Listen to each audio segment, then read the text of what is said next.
Ce PGM E4-2 équipe depuis une trentaine d'années les forces armées françaises. Avec des canons allant de 70 à 90 cm, il peut toucher des cibles à plus de 3 km.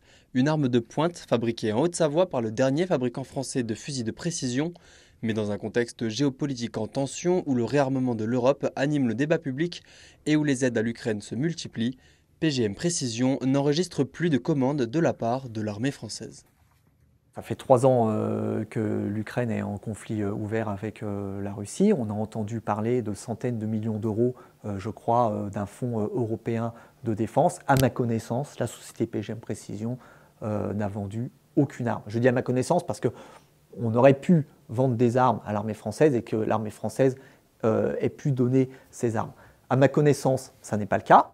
Une absence de contrat qui peut s'expliquer par une concurrence européenne et internationale intense dans le domaine des armes de précision, et ce, y compris sur le marché intérieur français.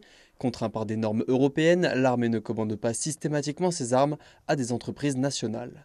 Avec le Code des marchés publics européens, il n'y a pas en tout cas de volonté étatique de dire on achètera un fusil français plutôt qu'un fusil étranger. On rencontre une concurrence qui est assez féroce de pays européens ou non européens sur le marché français. Donc on peut se poser légitimement la question de la préférence nationale dans le cadre des marchés publics pour équiper les forces françaises. Une concurrence accrue sur un marché aussi touché par la crise économique, mais pour s'assurer d'une longévité, PGM Précision continue de se développer. L'entreprise compte aujourd'hui près de 10 salariés. Elle s'appuie en effet sur une soixantaine de partenaires étrangers. Cette semaine encore, une commande à destination d'un allié de la France était en préparation. Aujourd'hui, l'exportation est absolument nécessaire pour la survie d'une société comme la nôtre. Les exportations qui ne peuvent pas se faire sans des licences d'exportation qui sont délivrées soit par le ministère des Armées, soit par les douanes françaises.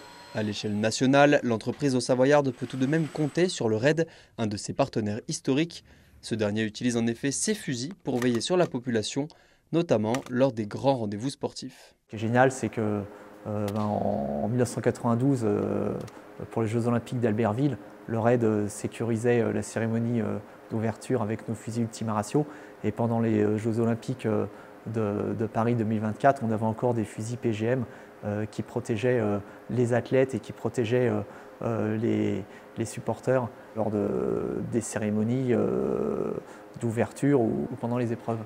Des armes héritées d'un savoir-faire local qui continueront de protéger les populations en France ou à l'international dans les prochaines années.